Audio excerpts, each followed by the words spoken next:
Part 8, August.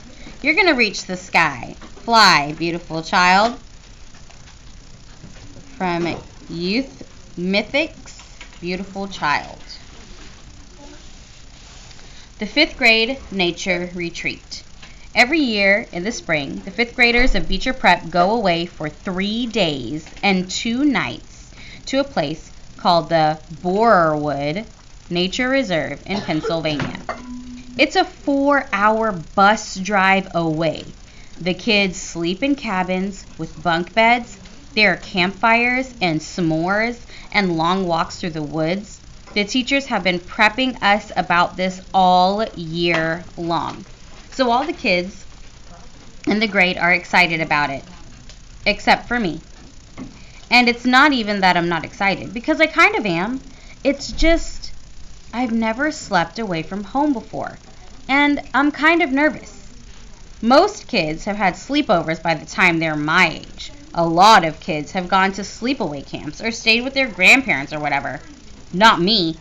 Not unless you include hospital stays. But even then, Mom or Dad always stayed with me overnight. But I never slept over. I never slept over Tata and Papa's house, or Aunt Kate and Uncle Poe's house. When I was really little, that was mainly because there were too many medical issues, like my trach tube needing to be cleared every hour or reinserting my feeding tube if it got detached. But when I got bigger, I just never felt like sleeping anywhere else. There was one time when I half slept over at Christopher's house. We were about 8 and we were still best friends. Our family had gone for a visit to his house. Me and Christopher were having such a great time playing Lego Star Wars that I didn't want to leave when it was time to go. We were like, please, please, please, can we have a sleepover? So our parents said yes, and Mom and Dad and Via drove home. And me and Christopher stayed up till midnight playing until Lisa's mom said, okay guys, time to go to bed. Well, that's kind of when I panicked a bit. Lisa tried to help me go to sleep, but I just started crying that I wanted to go home. So at 1 a.m., Lisa called Mom and Dad drove all the way back to Bridgeport to pick me up. We didn't get home until 3 a.m., so my one and only sleepover up until now was pretty much of a disaster, which is why I'm a little nervous about the nature retreat. On the other hand, I'm really excited. Known for. I asked Mom to buy me a new rolling duffel bag because my old one had Star Wars stuff on it, and there was no way I was going to take that to the 5th grade nature retreat. As much as I love Star Wars, I don't want that to be what I'm known for. Everyone's known for something in middle school. Like Reed is known for being really into marine life and the oceans and things like that. And Amos is known for being a really good baseball player. And Charlotte is known for having been in a TV commercial when she was 6. And Jimena is known for being really smart. My point is that in middle school, you kind of get known for what you're into. And you have to be careful about stuff like that. Like Max G and Max W will never live down their Dungeons and Dragons obsession. So I was actually trying to ease out of the whole Star Wars thing a bit. I mean, it'll always be special to me, like it is with the doctor who put in my hearing aids. It's just not the thing I want to be known for in middle school. I'm not sure what I want to be known for, but it's not that. That's not exactly true. I do know what I'm really known for, but there's nothing I can do about that. A Star Wars duffel bag, I could do something about. Packing. Mom helped me pack the night before the big trip. We put all the clothes I was taking on my bed. She folded everything neatly and put it inside the bag while I watched. It was a plain blue rolling duffel, by the way. No logos or artwork. What if I can't sleep at night? I asked. Take a book with you. Then, if you can't sleep, you can pull out your flashlight and read for a bit until you get sleepy, she answered. I nodded. What if I have a nightmare? Your teachers will be there, sweetie, she said, and Jack, and your friends. I can bring Babu, I said. That was my favorite stuffed animal when I was little. A small black bear with a soft black nose. You don't really sleep with him anymore, do you? Said Mom. No, but I keep him in my closet in case I wake up in the middle of the night and I can't get back to sleep, I said. I can hide him in my bag. No one will know. Then let's do that, Mom nodded, getting Babu from inside my closet. I wish they allowed cell phones, I said. I know, me too, she said. Though I know you're going to have a great time, Augie. Are you sure you want me to pack Babu? Yeah, but way down where no one can see him, I said.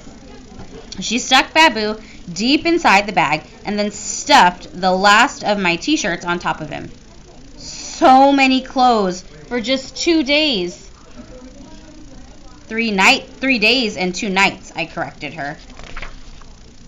Yep, she nodded, smiling. 3 days and 2 nights. She zipped up the duffel bag and picked it up. Not too heavy. Try it. I picked up the bag. Fine, I shrugged. She sat on the bed. Hey, what happened to your Empire Strikes Back poster? Oh, I took that down ages ago, I answered. She shook her head. Huh, I didn't notice that before. I'm trying to, change my image a bit, I explained. Okay. She smiled, nodding like she understood. Anyway, honey, you have to promise me you won't forget to put on the bug spray, okay? On the legs, especially when you're hiking through the woods. It's right here in the front compartment. Uh-huh. And put on your sunscreen, she said. You do not want to get a sunburn. And don't, I repeat, do not forget to take your hearing aids off if you go swimming. Would I get electrocuted? No, but you'd be in really hot water with Daddy because those things cost a fortune, she laughed. I put in the rain poncho in the front compartment too. Same thing goes if it rains, Augie, okay? Make sure you cover your hearing aids with the hood. Aye, aye, sir, I said, saluting. She smiled and pulled me over. I can't believe how much you've grown up this year, Augie, she said softly, putting her hands on the sides of my face. Do I look taller? Definitely, she nodded. I'm still the shortest one in my grade. I'm not really even talking about your height, she said. Suppose I hate it there. You're going to have a great time, Augie. I nodded. She got up and gave me a quick kiss on the forehead. Okay, so I say we get to bed now. It's only 9 o'clock, Mom. Your bus leaves at 6 a.m. tomorrow. You don't want to be late. Come on, chop chop. Are your teeth brushed? I nodded and climbed into bed. She started to lie down next to me.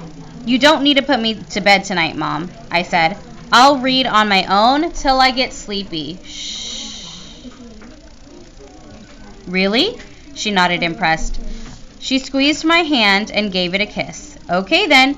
Good night, love. Have sweet dreams. You too. She turned on the little reading light beside the bed. I'll write you letters, she said as I was leaving. Even though I'll probably be home before you guys even get them. Then we can read them together, she said, and threw me a kiss. When she left my room, I took my copy of The Lion, the Witch, and the Wardrobe off the night table and started reading until I fell asleep. Though the witch knew the deep magic, there is a magic deeper still, which she did not know. Her knowledge goes back only to the dawn of time. But if she could have looked a little further back into the stillness and the darkness before time dawned, she would have read, there a different incantation. Daybreak. The next day, I woke up really early. It was still dark inside my room, even darker outside, though I knew it would be morning soon. I turned over on my side, but I didn't feel at all sleepy. That's when I saw Daisy sitting near my bed. I knew it wasn't Daisy, but for a second, I saw a shadow that looked just like her. I didn't think it was a dream then, but now looking back, I know it must have been. It didn't make me sad to see her at all. It just filled me up with nice feelings inside. She was gone after a second, and I couldn't see her again in the darkness. The room was slowly lightening. I reached for my hearing aid headband and put it on. And now the world was really awake. I could hear the garbage trucks clunking down the street and birds in our backyard, and down the hallway I heard Mom's alarm beeping. Daisy's ghost made me feel super strong inside, knowing wherever I am, she'd be there with me. I got up out of bed, went to my desk, and wrote a little note to Mom. Then I went into the living room where my packed bag was by the door. I opened it up, fished inside until I found what I was looking for. I took Babu back to my room and I laid him in my bed and taped the little note to Mom on his chest. Then I covered him with my blanket so Mom would find him later. The note read, "Dear Mom, I won't need Babu, but if you miss me, you can cuddle with him yourself. XO, Augie." Okay, we're going to stop there. Make sure you have your notes written